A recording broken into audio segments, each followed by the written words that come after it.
Hola, mi nombre es Rana Gigante. Vivo en el lago Titicaca. Soy una especie de anfibio anuro gigante.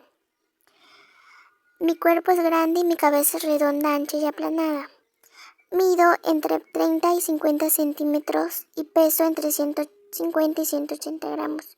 Mi piel es suave, pegajosa y muy holgada. Tengo pliegues que me cuelgan en el cuerpo. Me gusta comer insectos y moluscos, algunos anfibios y peces. Últimamente me encuentro muy triste, porque mi familia y yo estamos expuestos a muchos peligros. Contaminan nuestro lugar en donde vivimos y muchas veces hacen batidos verdes con nosotros. Somos capturados por los cazadores. Me gustaría vivir en un ambiente limpio y sin contaminación y ser protegidos por ustedes.